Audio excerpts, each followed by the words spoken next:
top henchman. I'm going to throw that clip right here on the screen. Doing at DOJ, and all we're doing across the government is saying, get the truth out, and then, by the way, let's hold people accountable, and that's exactly what's going on. So when Bill Pulte sends a criminal referral over to us, and he says Letitia James and Adam Schiff, and by the way, both their lawyers have come out and talked publicly about that criminal referral, so you can talk to them about the specifics, because I'm going to tell you what we're going to do is we're going to follow the facts. Every American that has a mortgage or has other documents they sign has to follow the law. We're going to go to the very bottom of the facts, and if somebody did something wrong, we're not only going to hold them accountable, we're also going to look at everything else that they've been doing, because when you're a liar, you lie not just on one thing. When you're a cheater, you cheat not just on one thing. When you're doing corruption, you generally don't just do it on one thing. So that's what we're asked to do as prosecutors, and that's what we're doing. All right, so Glenn, that was Ed Martin, who is right now Donald Trump's pardon attorney. He's also in charge of the Weaponization of Government Committee, and he's also a special prosecutor who has been focused especially on Adam Schiff. And so I'm curious, as he continues his crusade against Schiff, kind of looking for some way to pin him down, not necessarily looking at a crime, but rather at the person, how could this kind of come home to roost in terms of when we might actually see a prosecution go through? Brian, 2 words: vindictive prosecution. The Supreme Court has said you have a due process right. We all have due process rights against being prosecuted vindictively. What does that mean? Well, the courts have said if a prosecution is brought based on animus or, hatred, dislike for a particular person, or if a prosecution is brought as a form of retaliation for that person engaging in some lawful conduct or exercising some right that person has, well, then that could be deemed a vindictive prosecution. And frankly, whether or not there was evidence that the person committed crime, it could be thrown out.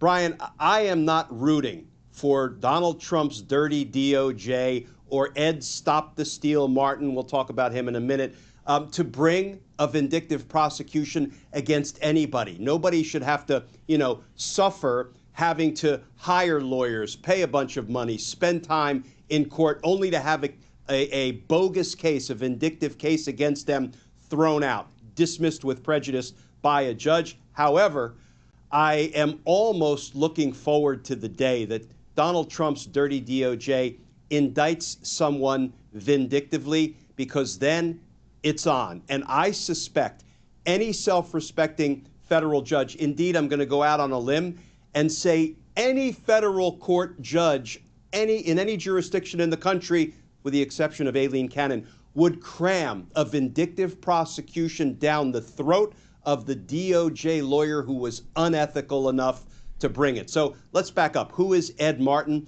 Well, Ed Martin is one of the very few people that even the Republicans in Congress could not stomach, and they rejected him as Donald Trump's pick to be the United States Attorney for the District of Columbia, the top prosecutor in D.C., even though the man has never prosecuted, not one day in his life, not so much as a traffic violation, entirely ill-suited for any number of reasons. And even the Republicans in Congress said, Ed Martin, no, we're not going to vote in favor of that nomination. That should tell you a lot about who Ed Martin is. He is also an election denier, a Stop the Steal devotee, somebody who was tweeting out on January 6th, oh, don't believe the fake news. This is like Mardi Gras down here. So, this is a man who really is not even in touch with reality. So, of course, Donald Trump made him both the pardon attorney for the United States and the head of the Weaponization of Government Committee, which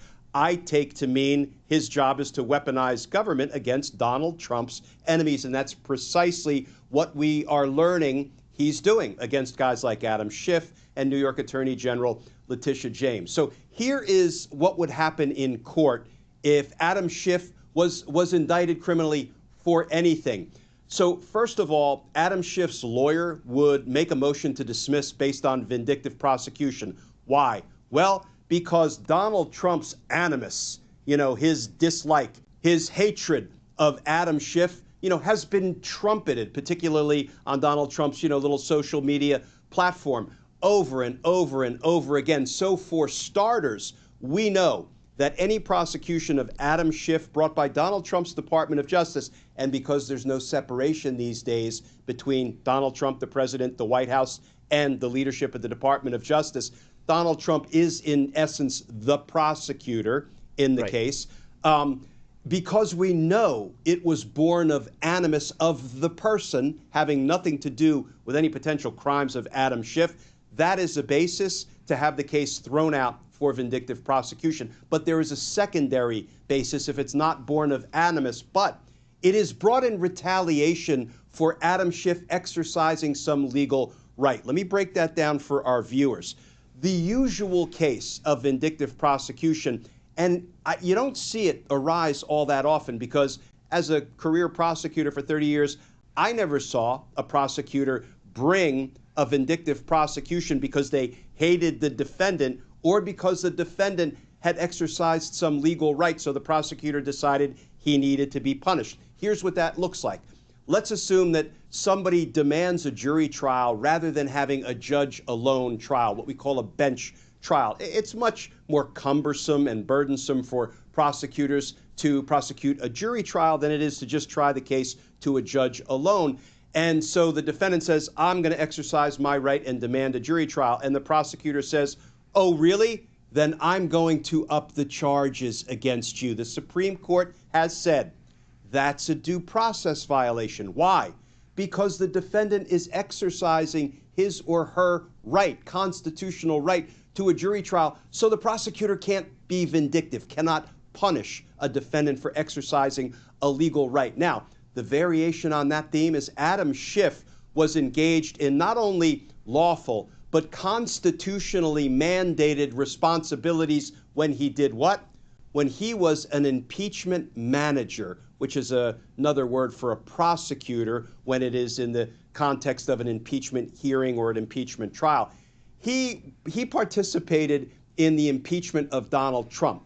And we all know that that's one of the reasons Donald Trump would retaliate. So actually, Adam Schiff would be able to prove vindictive prosecution in both of those ways, but he only has to prove one of those things motivated the prosecution. And I know I'm turning this into a criminal law 101 class, but let me touch on one more thing, and that is the burden of proof.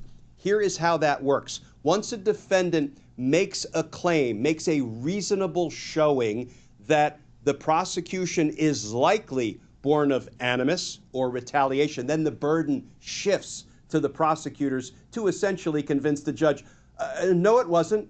I mean, do you think a DOJ prosecutor could convince a judge that Donald Trump has no animus against Adam Schiff or that Donald Trump is not having his DOJ retaliate against Adam Schiff? Come on. A novice defense attorney could prove that one up in his or her sleep. But Glenn, if we know that vindictive prosecution is a defense against what may very well be a vindictive prosecution, why is Ed Martin coming out and parading this around, offering up this defense on a silver platter to Adam Schiff? Is it because he knows that there's no there, and so really, at the end of the day, his only goal is to kind of prosecute this case in the court of public opinion, to paint Adam Schiff as some nefarious actor, knowing full well that when he gets into the courtroom, no judge is going to bite? Of course, he is taking a page out of Donald Trump's dirty playbook. Just announce the investigations and poison the well of public opinion against Adam Schiff or whoever the Trump enemy du jour is. I do not believe there will be a prosecution against Adam Schiff or any of Donald Trump's other announced enemies. We can go back 10 years. He was going to prosecute Hillary Clinton, lock her up. Remember that chant? And 10 years later, she hasn't been indicted, prosecuted for anything. Donald Trump doesn't intend to prosecute people. He intends to announce criminal investigations and just let that permeate the public's consciousness. It's worth asking, too, what's the point of having people in positions of power whose sole goal is to just poison the well of public opinion by attacking Democrats and not really doing anything worthwhile with it? Like, I don't really understand the point of Ed Martin here. I think it is throwing red meat to Donald Trump's MAGA base. Once Donald Trump announces that he has an enemy, whether it's, Liz Cheney, Adam Kinzinger, whether it's Jack Smith or James Comey, whoever it is, we know what happens. Donald Trump's most rabid and lawless supporters, including what I would call some cult members, will potentially immediately make life very difficult for those announced enemies. And that, I think, is part of what Donald Trump seeks to accomplish. And in this day and age, it has become so volatile and dangerous with, for example, false police calls being made, to, for example, a judge that Donald Trump has announced is a corrupt, radical left-wing judge who is wrongfully going after him. What happens? That judge's home address is swatted, and that means they call in a fake crime of violence having occurred at that judge's house, and the SWAT team, the police, show up in full force with guns drawn. This is what Donald Trump's base has been inspired to in the past, and it looks like Ed Martin is just kind of taking that page out of Donald Trump's playbook. So with the fact, Glenn, that Ed Martin is kind of going on Fox News and parading all of this stuff around, there is purported wrongdoing by Adam Schiff. I think there's some announced investigation into mortgage fraud. Would this kind of undermine the legitimacy of that claim? Because if there was a real investigation, we know how the DOJ would act with regard to that investigation. They would keep quiet. They wouldn't comment on any ongoing prosecutions so that they don't undermine their own case in the courtroom by offering up some defense by Adam Schiff of vindictive prosecution. Like, wouldn't they just keep quiet? And so doesn't this suggest that even their claim of some mortgage fraud bogus, that's complete bullshit? Because if it wasn't, they would follow the proper protocols when actually investigating and prosecuting that thing. Yeah, Brian, we actually have something called the U.S. Attorney's Manual, which is our procedural Bible. It tells us the do's and don'ts of prosecution. And one of the bedrock don'ts is that you never talk about or announce an investigation. That makes good sense for multiple reasons. First of all, you don't want to tip off somebody you are about to investigate because they could destroy evidence. They could tamper with witnesses. They could flee to avoid prosecution. Plus, you don't want to announce that you're launching a criminal probe into somebody because that person may not have done anything wrong. And now what have you done?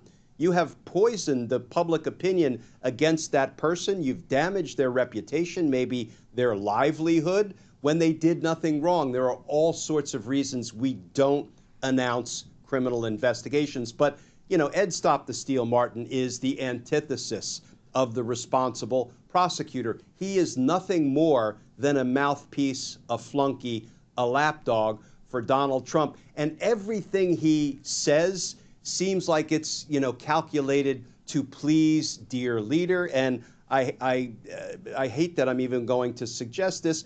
Maybe Ed Martin is also positioning himself for, I don't know, a federal judgeship or maybe even a spot on the Supreme Court. Right. I mean, we've seen that the only way to advance in Trump's Republican Party is to just pander to really one person. Everything they do is for an audience of one. And so really, with this thing as it relates to Adam Schiff, again, there's no rational or reasonable linear justification for what they're doing because there's not a legitimate prosecution at the end of this. This is all just to please Donald Trump. It is theater. It is a performance in very much the same way that a court jester performs for the king. I mean, these people are debasing themselves as part of an act for Donald Trump. And so, when you have an audience of one, the normal course of business wouldn't apply because Trump isn't interested in all of that stuff. He just wants the performance for himself. And these people, in turn, are looking to help themselves climb up the ladder because you can really fail all the way to the top in today's Republican Party. And so I wouldn't be surprised, to your point, if we see an Ed Martin nomination for some appeals court judgeship or even the Supreme Court at some point in the future, because that's what we know Trump is looking for. With that said, we will, of course, stay on top of any possible vindictive prosecutions at the hands of Ed Martin or any other MAGA Republicans here. For those who are watching, if you want to follow along on this or other legal news, please make sure to subscribe. The links to both of our channels are right here on the screen. It's the best way to support our work. It is completely free, and it's a great way to support independent media. I'm Brian Tyler Cohen. And I'm Glenn Kirshner. You're watching The Legal Breakdown.